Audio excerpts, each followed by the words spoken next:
All right. Now we're going to go into just our regular, we've done all of our launches and our awards and everything, so we're going to do our regular readings now. And I will start with Lisa Morgan with a short story called Jessica. Welcome.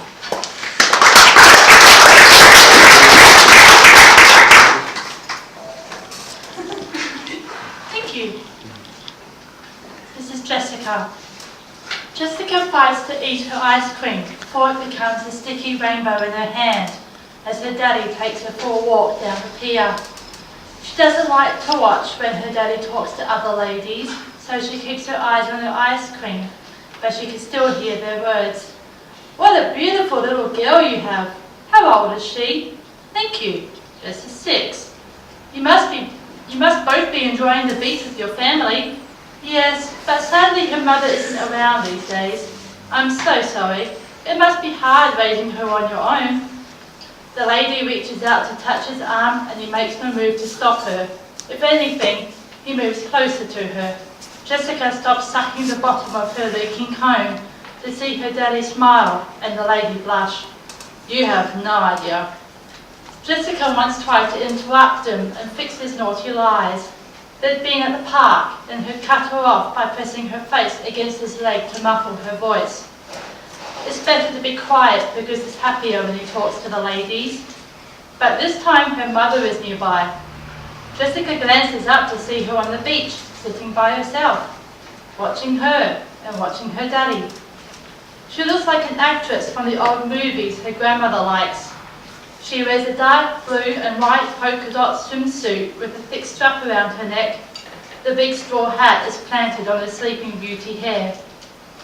Before her ice cream on the pier, Jessica and her daddy played in the ocean and then raced each other back up to the beach.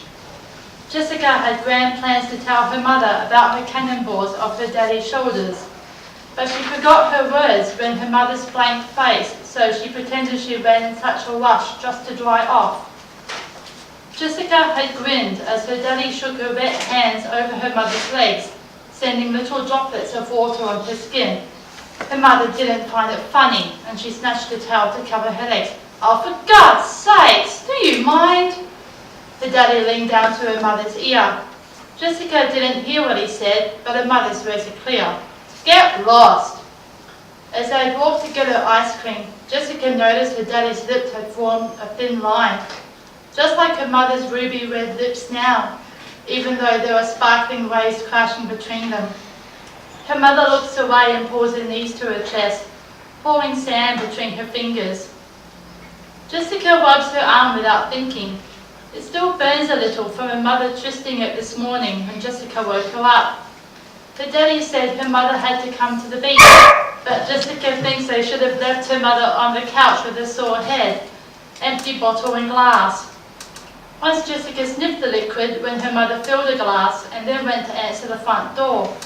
Her mother called it special juice, but Jessica didn't think it smelled like juice. It smelled like the markers next to the kitchen phone. But before she could taste it, her daddy had come in and snatched the glass away, yelling at her mother.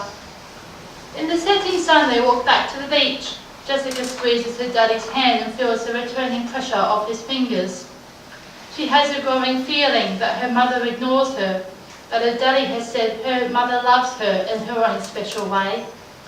But her mother won't take Jessica out without stomping around, footsteps falling like bricks, and forgets to pick her up after school.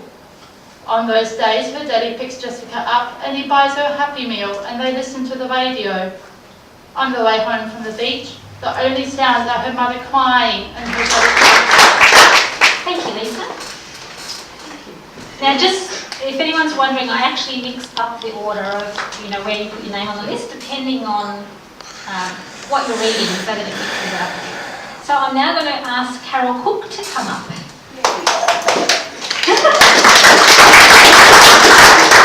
So Carol recently published her book with us, and I think she's going to tell you a bit more about it. Thank you. Yeah, you threw me there. I was like way down the list. Yes, my book is called Cycle of Life, and I won't tell you the little title underneath because that'll give it away. I'm going to read parts of chapter 1, so they might be a bit disjointed. It's called Unexpected Journey, chapter 1. Have you ever had a dream? Well, after having a dream for 41 years, over 2 countries, through 3 sports, and 1 devastating diagnosis, I finally heard the words, "Congratulations on an amazing race. You've just won the Paralympic gold." With a stunned look, I turned to Jenny, the Australian Paralympic Committee media rep, who said, "I've been trying to tell you that for the last 10 minutes. With those words, I burst into tears. It was the 5th of September 2012, and I felt an almost instantaneous sense of relief. I had never let go of my dream of representing my country, and I'd finally done that, with the icing on the cake being that gold medal. In 1992, I decided to take a leave of absence from my job as a police officer in Toronto, Canada, and travel to Australia for a year. I wanted to finally see the entire country that I had fallen in love with. I had an amazing year, driving 37,500 kilometers around the country. I ended up back in Melbourne in August of 1993, where I spent the last couple of months of my stay. One night, some friends took me to a local football club, where I met Russell. Isn't it men that always are her downfall? This was the first night of a long-lasting love affair, one that continued even when I returned home that November. Our long-distance relationship lasted 8 months before Russ finally proposed. I then decided policing was no longer going to be part of my life. I packed up my belongings and said goodbye to my friends and family and moved 16,000 kilometers to Melbourne. In 1998, I felt unwell for a few months. I was extremely fatigued, regularly lost balance, and had deteriorating eyesight. After some medical tests, I was told that I had multiple sclerosis. This is where the pig-headedness and stubbornness in my life helped me. I was determined that MS was not going to define who I was. Yes, I had a chronic illness, but no, I wasn't going to let it control me. This didn't happen overnight. It was a constant struggle to learn how to live with it and incorporate it into my life.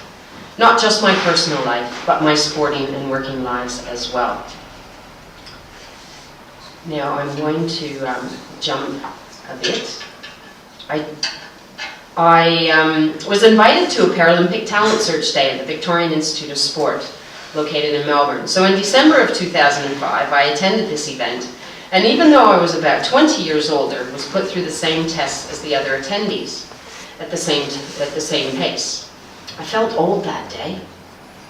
I was only 45, but I really felt old, considering most of them were about 22 and under. And really didn't think that I'd been a swimmer in Canada, not on top of it. I might add here that I did do a bit of swimming in the Yarra, learning how to row. I was told that rowing was a new sport to be held at the 2008 Beijing Paralympics. Although adaptive rowing, as it was called, had been part of the world rowing scene since 2002, it had never been included in the Paralympics. Unfortunately, we failed to qualify for the Paralympics in 2008, and the devastation I felt was incredible. I hadn't even considered that we could fail in our attempt. Now I'm going to jump again, because I've only got 4 minutes. In early 2011, I decided to switch sports to cycling. I had found out there was a category for trikes, and as MS had robbed me of my balance, I had been cross-training by riding a trike. I was talked into going to the Australian National Paracycling Championships in April of 2011 by one of the other rowers. I knew absolutely nothing about cycling or how to race, but went to Queensland just to take part. I was astounded when the head coach of the Australian Paracycling team, Peter Day, came up to me and told me that I had just done the qualifying speed for the national team in the T2 category. I didn't even know what the qualifying speed meant. I certainly had a lot of learning to do. It actually took me a good half day in 2011 to realize that that September what I had done was astonishing. I'd actually made the team and gone to the World Championships. And after only a few months of proper cycle training, I was second in the world. So I had to rethink the next race. Does that mean I'm done? Sorry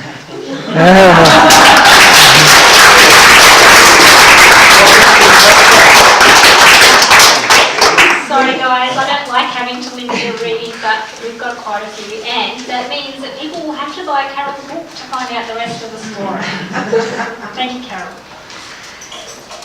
Chris is going to read from his chapter book, Hero of Melbourne. Is Chris here? Yes. Come on down.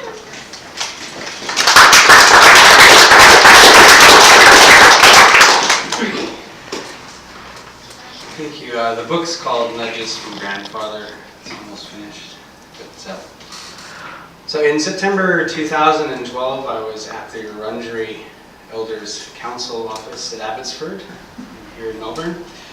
And I noticed the elders looked a little bit down that day. One of the elders showed me a newspaper article that was perhaps a little unkind and perhaps factually untrue about the local community.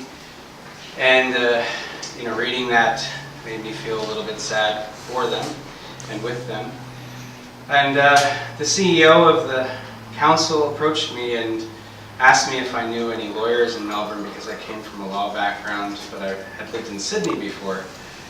And asked if I knew any lawyers that would be able to offer some pro bono assistance to possibly have the newspaper either retract the story or give some additional information that clarifies the accuracy of it.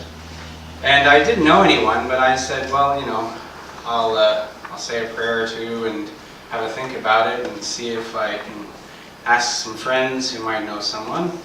And I went outside and went to a different part of the convent, found this empty room, and actually said a prayer and thought, oh, there's a friend in Sydney by the name of Sam Altman who seems to know everyone in Australia by 2 degrees of separation. So I gave him a phone call and he said, oh, I do have a friend in Melbourne, and here's his number. He's a pretty kind-hearted guy. He might be able to help. And if he's not available, contact the Jewish community. I was like, what do you mean contact the Jewish community? He said, well, they've got a long memory. I said, well, what do you mean they have a long memory? And he said, well, because of William Cooper. And I was like, who's William Cooper? And he says, well, in 1938, there was something called Kristallnacht, the night of broken glass. It was when the Nazis broke all of the storefronts of the Jews and burned the synagogues in Berlin and rounded up thousands of Jews and put them into concentration camps. And all around the world, the response was muted in the non-Jewish community. The New York Times said that this was an economic move by the German government to fill its coffers. There was no government that withdrew diplomatic relations from Germany. There was no marches, no protests, no letters written to the German government censuring what had happened. The only person in the whole world who spoke up against this and named the Holocaust for what it was, an act of genocide, was William Cooper from Melbourne, a 78-year-old Aboriginal elder of the Yorta Yorta people. And he wrote a letter to the German government, and he marched with the newly formed Aboriginal Justice League, Aboriginal community members across Melbourne, and delivered this letter to the German embassy, the consulate. And when they closed the door on him, he slid it under the door. So Sam said, talk to the Jewish community. They have a long memory. It might help.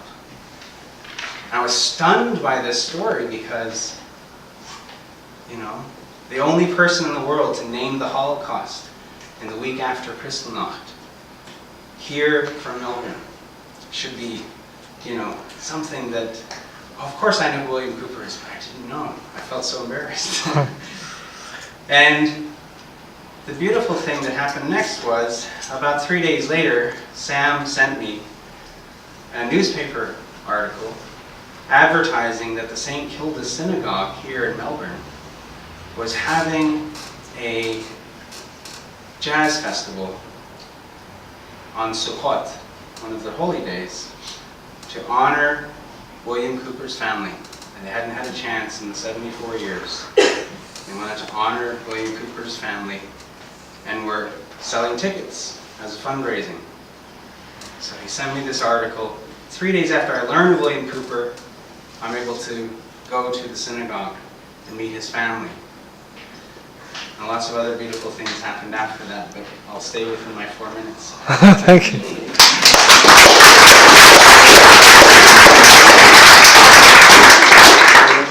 Thanks for Chris. Thanks for that, Chris. That was really interesting. So that is part of something that you're writing? Yes. Yes? Cool. Great. Len Vardy is going to read some poetry. Len is also working on a poetry collection at the moment. So welcome, Len.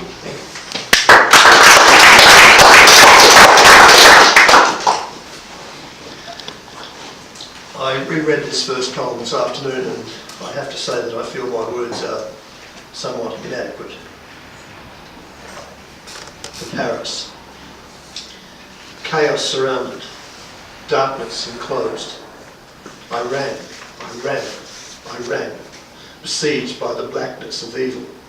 I ran.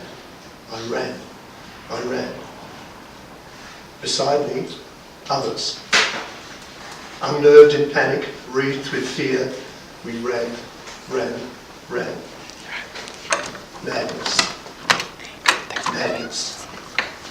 Death executed in the name of God.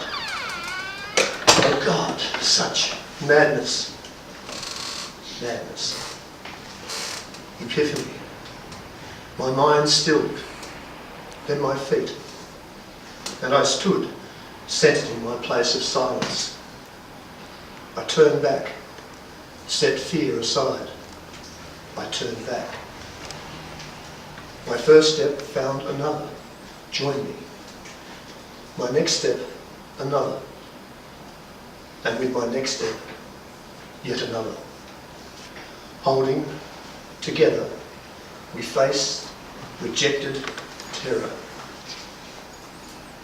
I will live for life or die for it. I am one, but with you, I am all.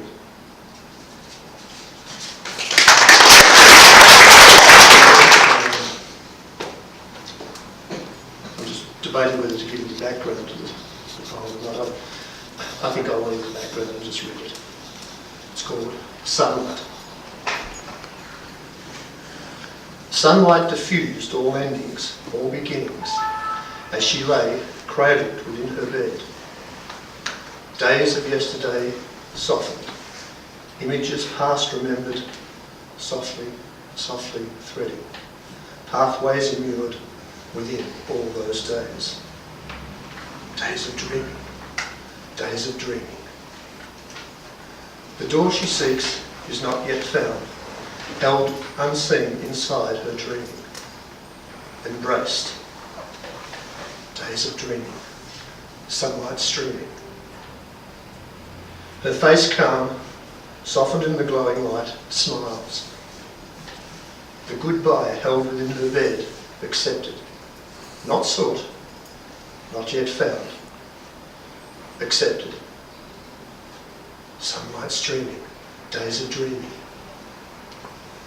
Softly morning, serenely dawning. In the quietness of her solitude, the door is found. Opened. Her bed, now empty. Sunlight streaming. The sunlight of her new day is holding her gently.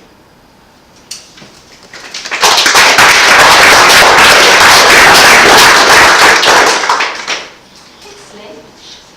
I wanted to tell you, time's up. We have just printed out some entry forms for a novella competition. So if any of you or anyone you know is wanting to write a novella, we actually have some forms up on the table there. The conditions are that it has to be between 20 and 40,000 words. That's our definition of a novella.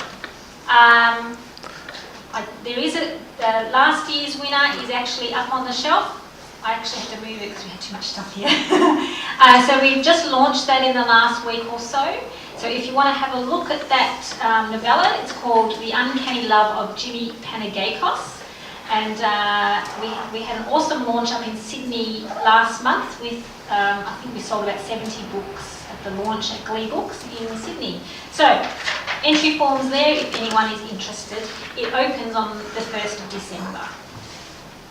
Okay, Marcello, the birthday boy.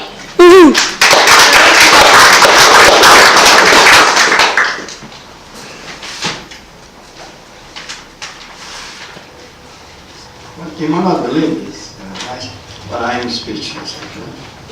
Yeah. A bit shocking. I mean, my birthday cake, I usually don't have one, I didn't have one, but I really appreciate that. And also with the work that we read before us from Richard Books and the Holocaust little story. I love, and I'd like to talk to you also, a young lady from Toronto.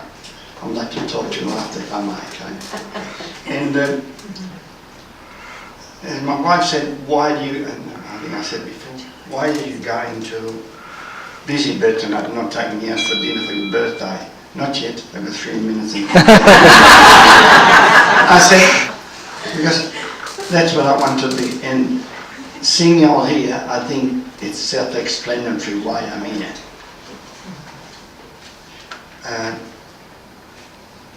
This poem is, takes place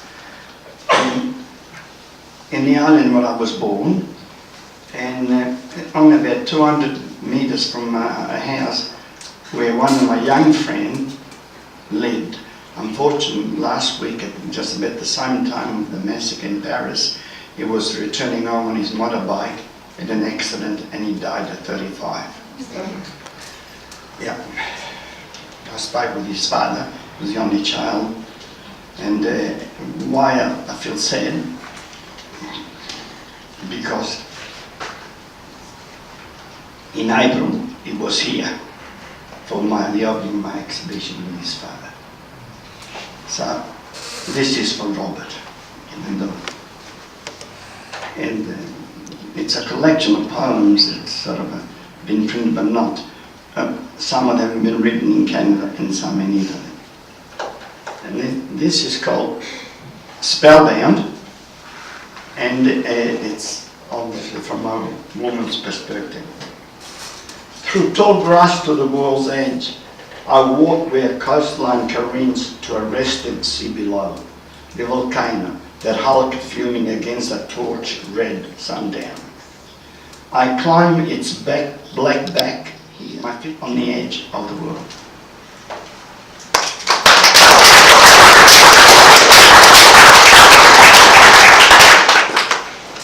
Thanks, Marcello.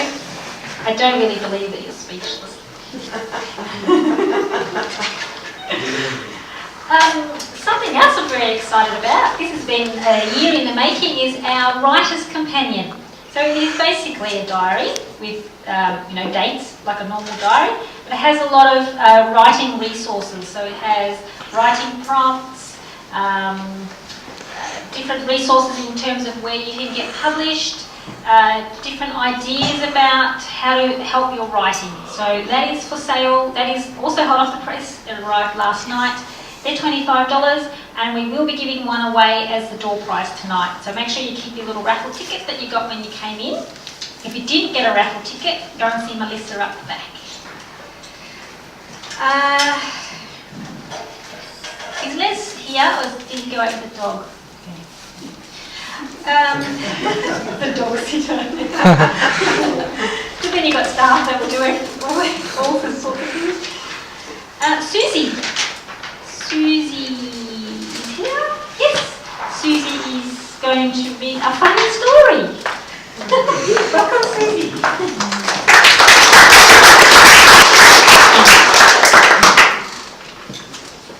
Well, this is a right leg book. This is written by Barry, not by me. And Barry is a 26-year-old plumber, and he sends me his stuff to edit. And I hadn't written anything, so I'm reading his. It's called The Dates of Wrath, and it's a Christmas story. and I have to read it fast, otherwise I'll be outside the time frame.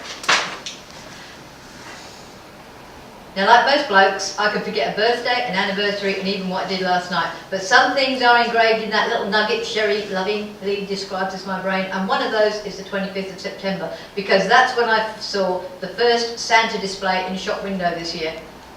3 whole months before Christmas.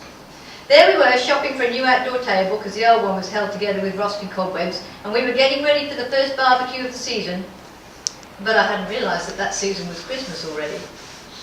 And I was giving it some more thought in mid-November because I saw what I stupidly thought was Christmas puddings in the supermarket, and I like the one with orange peel, but they sell out real quick, so I went to get a few. And then I put them back because I'd got the wrong things. These were called celebration puddings. They look the same as Christmas puddings, but obviously not. So, not to be politically incorrect or anything, but just a bit pissed, can somebody please tell me on what day will the Saudis have a little discussion that goes, let's call it Diet Month because Ramadan is a bit confronting for everybody else, eh? Now, I like Christmas. And I don't want it to be taken away because somebody else doesn't. You don't like it? Fine, ignore it. I ignore Lent, Passover, Diwali, Festival of Light, Ganesh's birthday and Greek Easter. Oh, well, actually, I don't. I like Greek Easter because Stavros does a big barbecue and the leftovers will last about another 3 meals. But I ignore the rest of it. See, now that is tolerance in action. If I don't like it, I ignore it. But I'm not going to do the big boo-hoo and say, you mustn't do it. Now, me and Christmas, we've got a big thing going. I'll get presents. Yep, it's the bestest thing. And the lights. A man's got to do Christmas lights. It's not a girly thing. The tree's the girl bit. We keep ours under the stairs, all decorated, covered with an old sheet, and come back December the 15th, we pull it out. Stick it up quick, time for a tinny.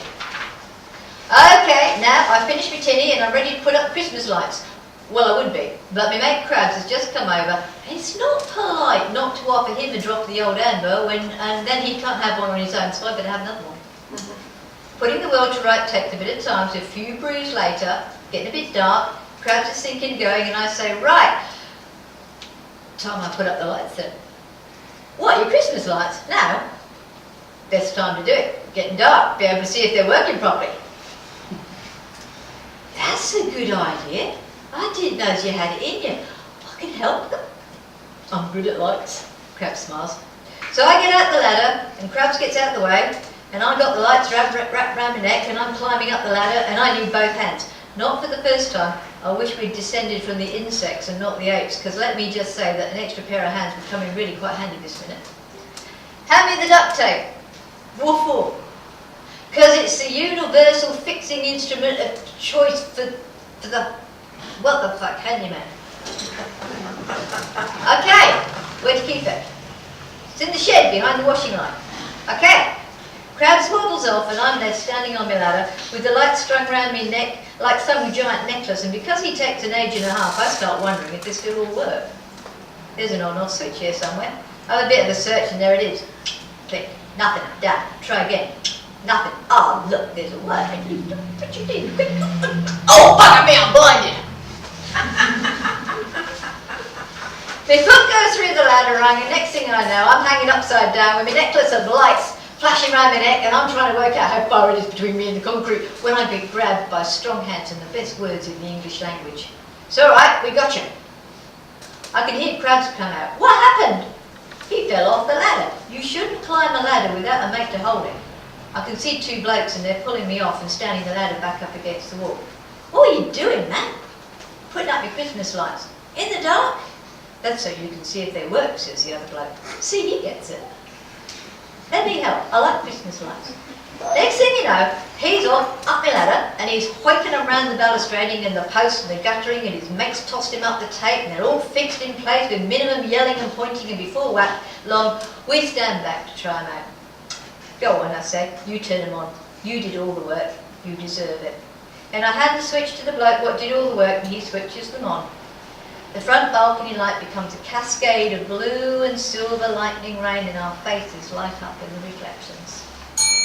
Nearly done. Beautiful, I love Christmas. I look at the bloke that just spoke. Now, I'm not normally judgmental, but I'll take a guess that he's not a Christian. Really? You like Christmas? You celebrate Christmas? Nah, but I'm allowed to like it. Seriously, what's not to like, huh? guys from, I asked. He's from Calcutta and I'm from Tikrit. That's right, and I'll be late for dinner. Be hearing it from my missus. Happy Christmas. So we shook hands, and what I'm guessing was a Muslim and a Hindu left after helping me put up the Christmas lights in the dark. And bugger me if that didn't do more for international relations than the UN did all year. Just sobering thought. Says Krabs. Merry Christmas. Yeah, Merry Christmas.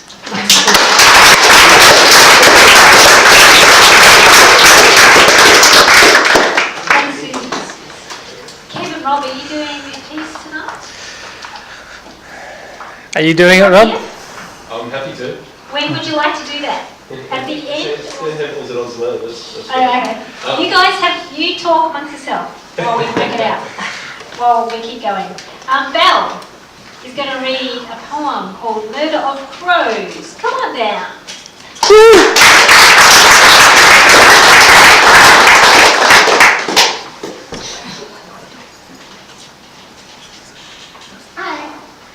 So this poem is from a collection that I started writing, and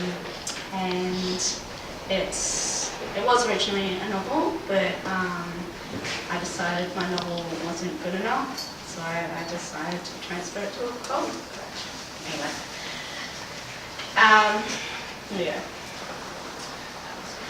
Within the shadows of the thin gum trees, amongst the still night sky, obscene crows sat together and squawked towards the window.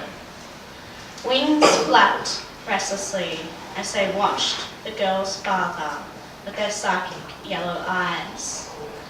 They saw how quickly he moved into her room, holding that perfect silver knife in front, pointing straight at her with such malicious act. His hairy hands never quivered, not once, as she stood at the foot of the bed, looking out.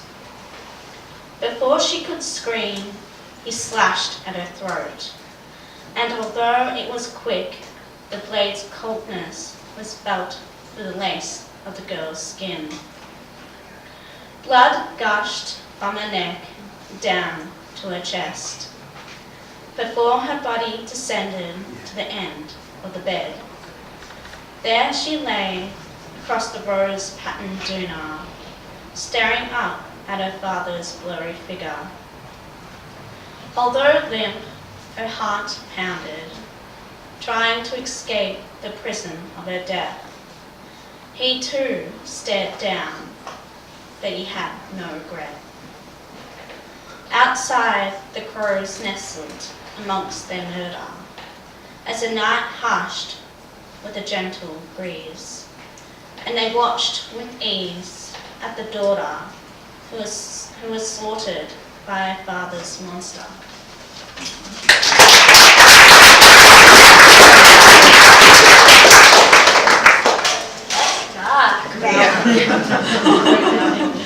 Thanks, Bill. Julie White is going to read from her book, which she also published with us recently, and it's called Boobs, Bras and Beyond. And yes, it is all about tits.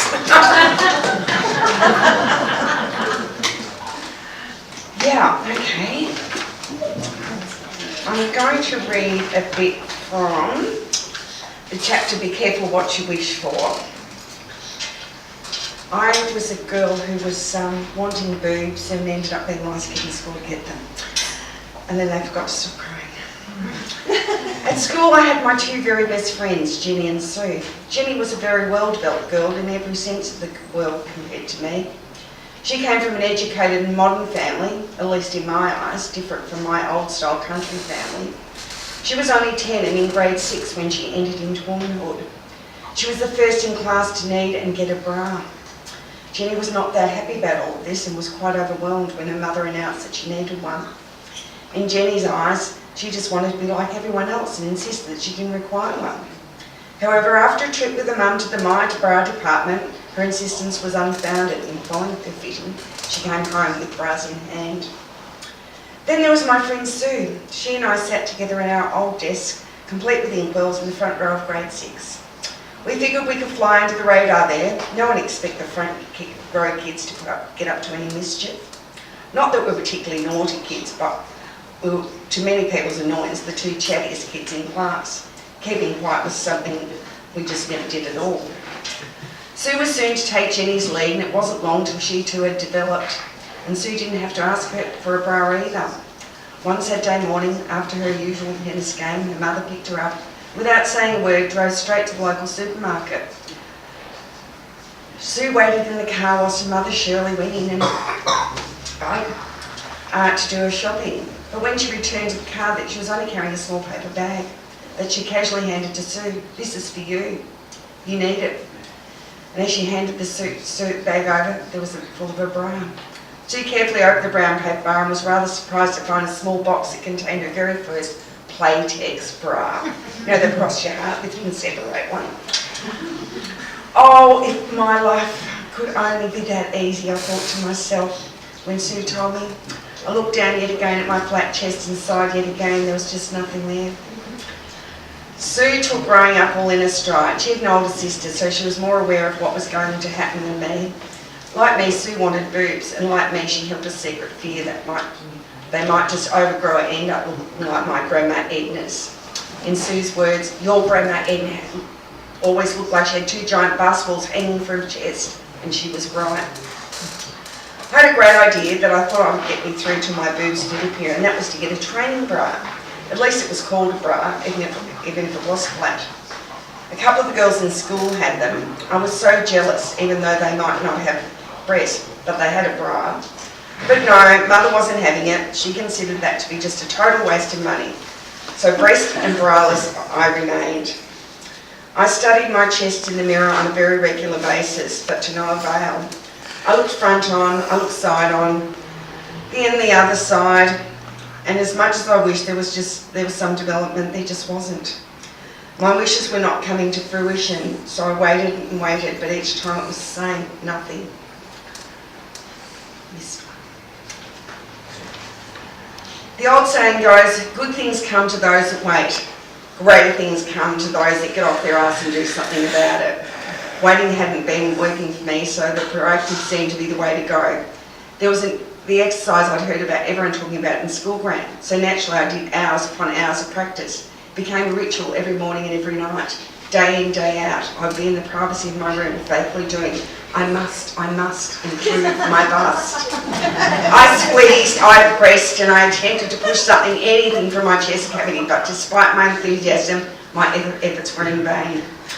My love of sport gradually turned into fear. I would lie in my bed in the dark of night, dreading the thought of the next sports day. Over the course of the year, the girls' changing rooms gradually came at night again, but they didn't seem to care like I did. I wanted those bras so bad, I wanted them bad.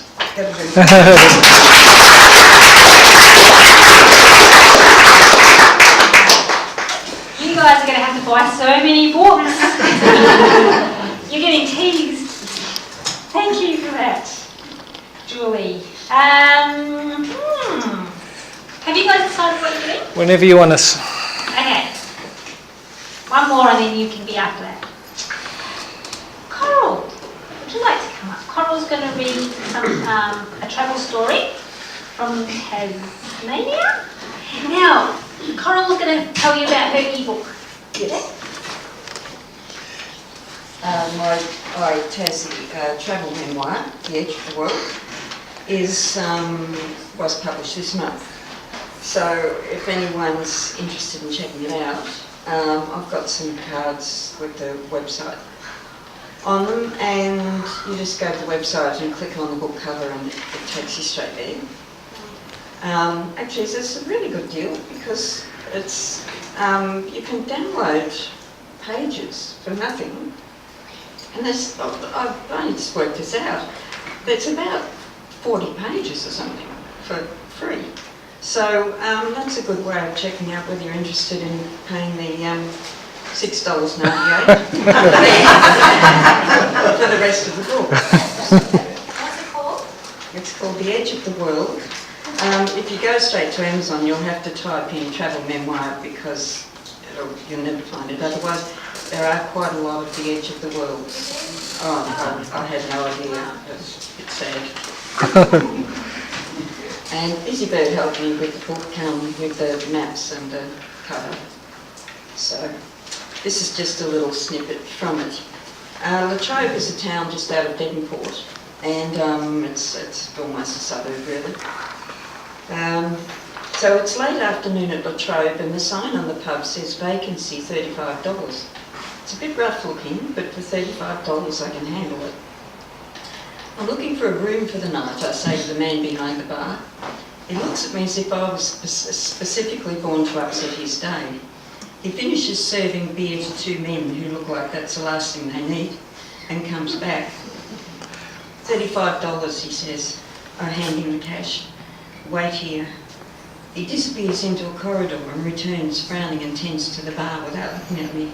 I don't think he's too happy in his work. A young, nervous-looking woman follows in his wake. I'll take you up, she says. The room is just that, a room with a bed, which is fine, except that I don't think their customers have been following the no smoking rule, or they haven't bothered installing one. I walk into a solid fog of stale cigarettes. I didn't expect luxury, but I did expect to be able to breathe.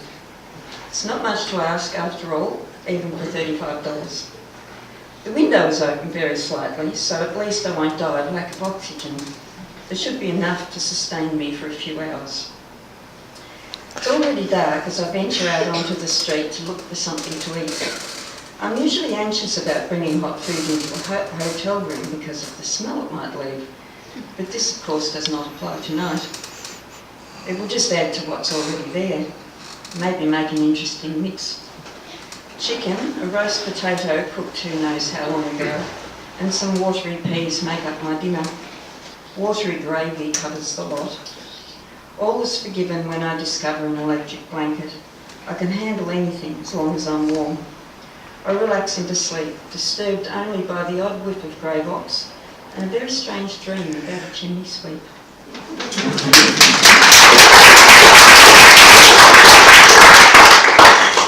Thank you, Coral. I love your travel stories. I highly recommend you buying the ebook. Especially boys. We're going to have some music now. Now this is, they haven't rehearsed this. So we are going to sing a song. Well, we're going to try. So this is Rob and Kev. Rob is going to sing. Kev's going to play the music. I'll let them introduce the song. Can I just say, we don't even know the structure of the song. I've never heard Rob sing. I've never heard him play. The words were back there, let's just wing it. Have you got the tape rolling? Cool, we can laugh. And just for the record too, I am also, or have been in the process of writing a novel. This is how I met these lovely people 2 years ago. And my novel has sort of gone on standstill just for the moment until I can find the right person to sort of help me over the line with it, because it's kind of doing my head in at the stage it's in, or at. So my life has taken on a slightly different course just at the moment, just doing a bit of singing with a local singing group in Eltham, Sisters and Misters, and also in Reservoir, and we go to aged care facilities and stuff like that, and it's kind of something that I'm starting to like a little bit more, even though I'm really quite crapping myself right now. I also say that when we first met Rob, for him to stand up here, he would have melted. He would have died. Seriously, he was the shyest guy ever. So for him to make a decision to sing in front of people is huge.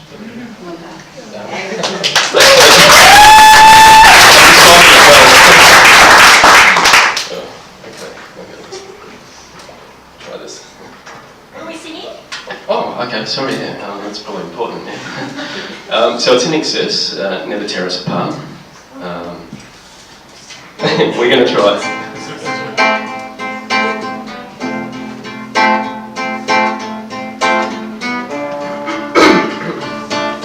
Having a long day. Don't ask me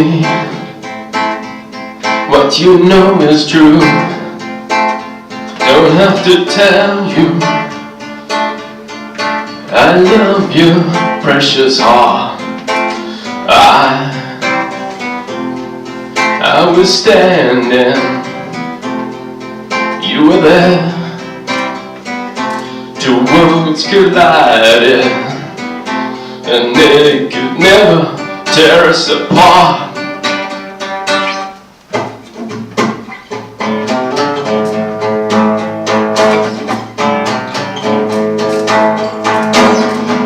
We could live for 1,000 years, and if I hurt you, I'd make wine from your tears. I told you that if we could fly, 'cause we could all have wings, but some of us don't know why. I was standing, you were there. Two worlds collided, and they could never, ever tear us apart.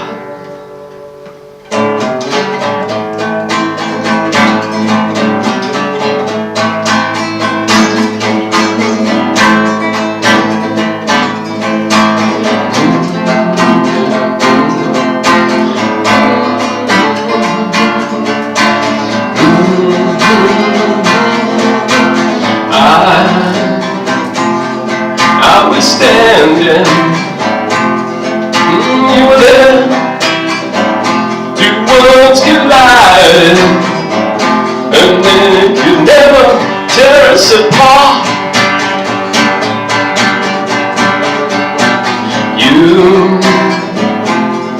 You were standing, I was there. Two worlds collided, and they could never, ever tear us apart. And that'll do it.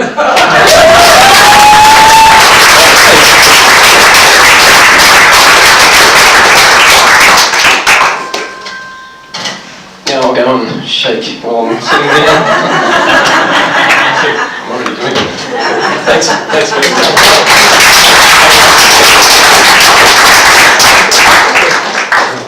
The best way for any of you who are writers who find this to get up in front of people to speak terrifying, the only way to get past it is to do it more and more. When I first started getting, I'm an introvert, when I first started getting in front of people, my knees would shake, my mouth would go dry, and I was always wearing a skirt so you couldn't see my knees moving. Now, I just decided, I think it was probably, 5 or 6 years ago, I decided I was just going to say yes to any opportunity to get up in front of people. That's the only way you can get past that fear. And I'd like to think that here at Busybird, it's a friendly atmosphere, and that if you make mistakes, it doesn't matter. No one's going to laugh at you, or no one's going to make you feel bad. So I hope that's what happens. So well done, guys, because Kev doesn't really like getting up in front of people either. So well done.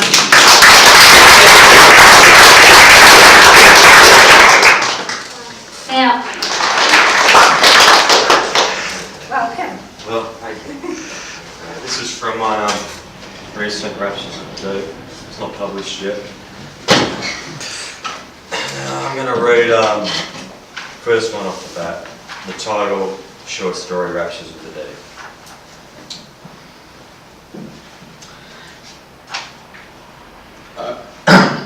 Oh yea, a man of moral virtue, how he holds his head high amongst the people, his own sails filled with the gusto and value of his own pride. He realises his castles and kingdoms, and don't we gaze in awe upon this treasure, but cast our eyes upon the man who got bit, who trolls the depths of darkened lands only guided by the light of his own bitterness and resentment. And doesn't he in his quest bring his worthless reward a little closer to our feet? For he too does grovel amongst us.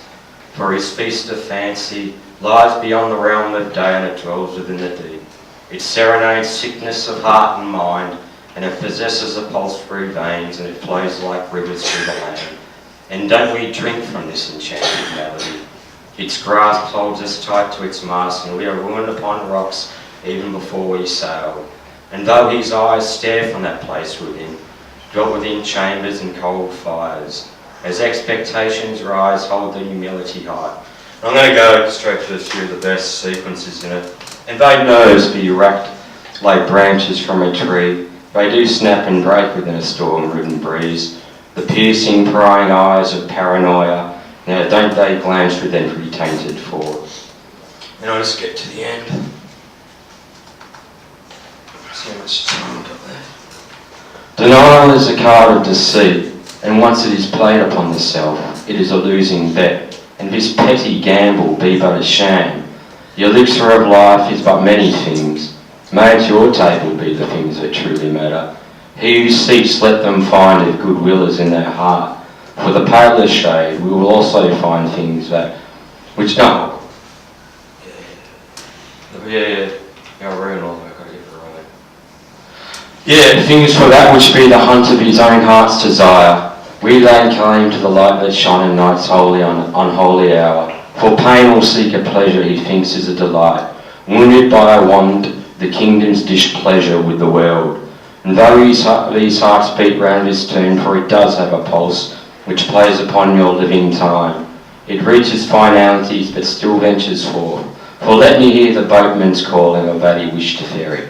Yeah. And that's the rapture of the day. It's kind of like only $5.99. That's not. Okay, a bit unruly around here, I have to say. Thanks, Jules. I've got 2 readings left. Which order shall I do it in? B, I might get B up here. B. Williamson. B has some poetry. Welcome. Thank you.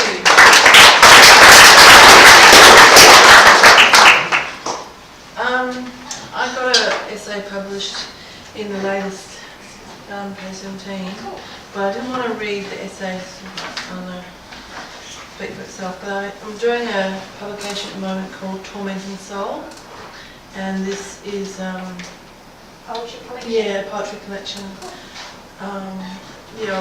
Artworks and poetry. Hopefully published soon. It's called Heartsick. Can you hear me? Okay. What have we left you?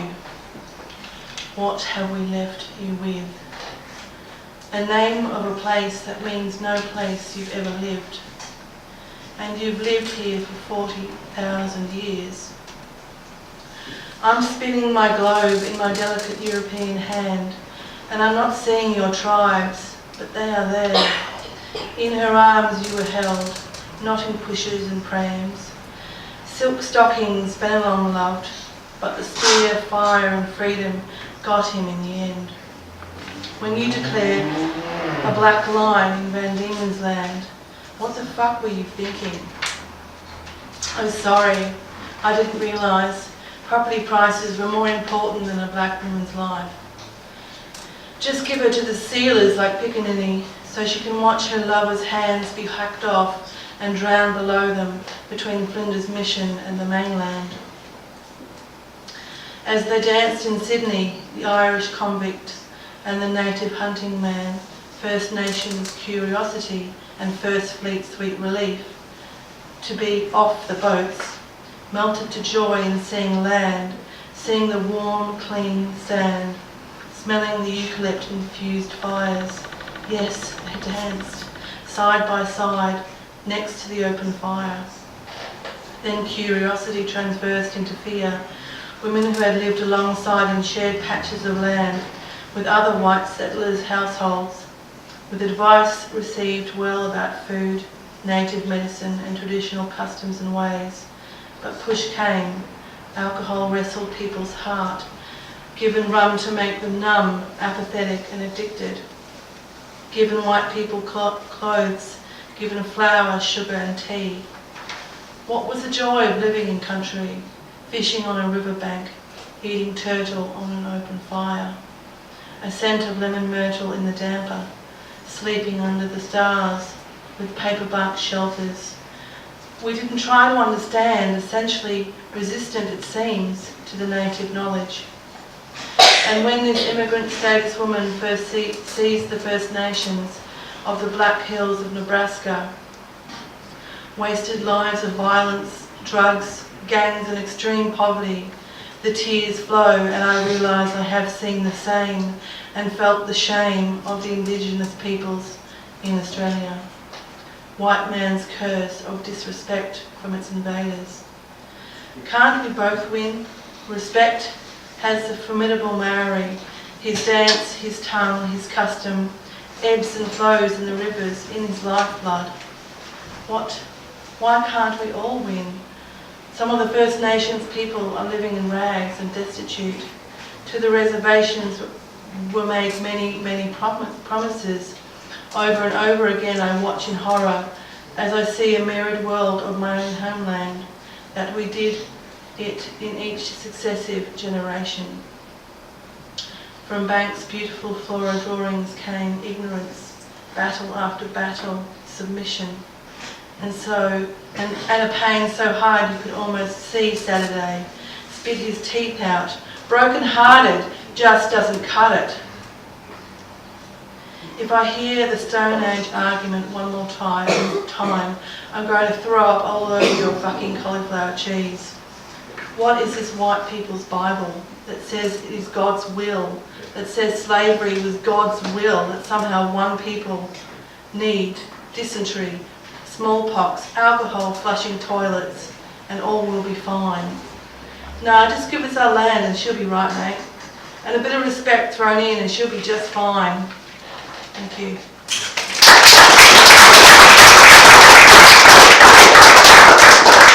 Thanks, Blaise. Siobhan is going to read a short piece. Where is she? Oh, there she is. While she's walking down now, I wanted to let you know about next month's open mic night. It will be the last one for the year. We are actually going to have a spit roast early on in the evening, so if anyone would like to come to that from 6 o'clock onwards, that would be great, but please let us know so we know how many people are eating. At that open mic night, it will also be Kev's 50th birthday.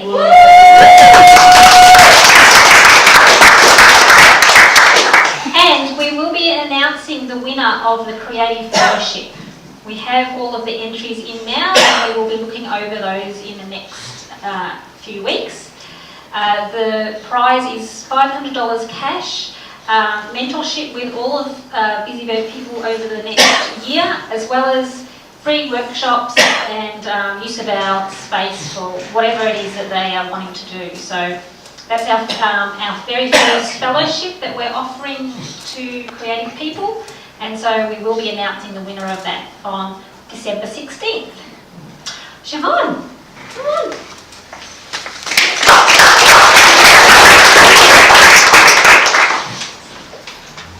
Okay, so this doesn't actually have a title, and to be honest, I'm not sure it's really finished. I wrote this when I found out a friend of mine had cancer, and she hadn't told her husband for 3 years. Hadn't gone and gotten diagnosed or anything, so. Yeah. When men love, real men, the kind that love with their whole heart the moment they meet the one. It's like love replaced the need for oxygen in their blood. It's like love is what they live on, the only thing in this world that is actually vital for their heart to beat, and their lungs to expand, and their brains to fire neurons. A great friend of the family is battling his wife's cancer. A lovely, fragile woman who ignored the signs of her illness, who is now getting treatment. Her husband is dealing with the 5 stages of loss, or grief, even though she's still there, still alive. She's fighting for him, and he wants her to fight for her. The cancer and the chemo are killing them both slowly. I've seen great men in the past like her husband. I've seen them love with all of themselves. I've seen them as they watch the love of their lives slowly and excruciatingly die with little dignity or pass quickly with little time. I've seen the devastation that it causes. My uncle went through the same thing a few years ago. I always remembered him as this strong, independent, stoic man who never cried in his life. He always smiled. He was never really cross, unless we really, I'm not going to say that in front of kids, unless it was about my aunt, or he was neutral. He had changed so much since she passed away. I don't know if I'll ever get the image of him the day of her funeral out of my mind. I never thought I'd understand what people meant when they said that someone was broken. I do now. Which is why when I look at my family, friend, I'm afraid for if she passes before him. Like my uncle, he has friends and family that will support him. I just think that if she goes first, it won't matter. His heart will follow her to the grave, and we'll have this empty shell that looks like Brenton, sounds like Brenton, but ultimately will be this point imitation that will resemble an automaton from Doctor Who. When the day comes, I don't think we'll be mourning the loss of one very dear friend that we call family, but two.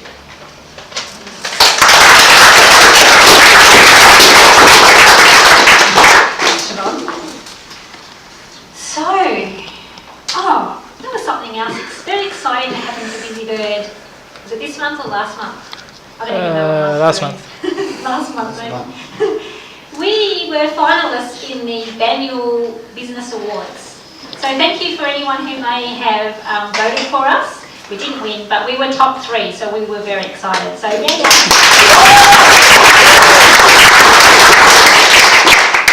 So that brings us to the end of our readings. We can now put Rich. Yes, someone called Door prize. Oh, door prize. Yes. Sorry, Richard. You will get to songs. Thank you. Everyone got your raffle tickets? Just up online. If any of you have already bought the diary, always give it to somebody else. Okay, we ready? Okay, are they all the same colour? Yes, they are. Purple 085 or 085. Woohoo! Come on down.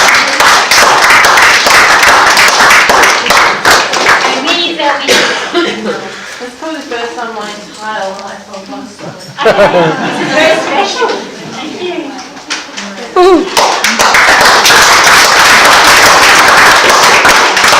One thing I wanted to say before, but Les wasn't here. Les, don't run away and hide. Les was working on page 17 today to get it into an ebook and up on Amazon, and he got it done at around 5 o'clock. Sometimes technology does not behave, so he was being a bit frustrated. But thank you, Les, for getting that done so that we can have it in time. It is now up on Amazon. So thanks everyone for coming. Hope to see you all, or some of you, next month at our last one for the year. We're going to park Richard up at the book table to sign books if you would like to purchase one. Or if you already have one, get it signed. And there's lots of birthday cake, and there's tea, coffee, wine. Please hang around. Thank you.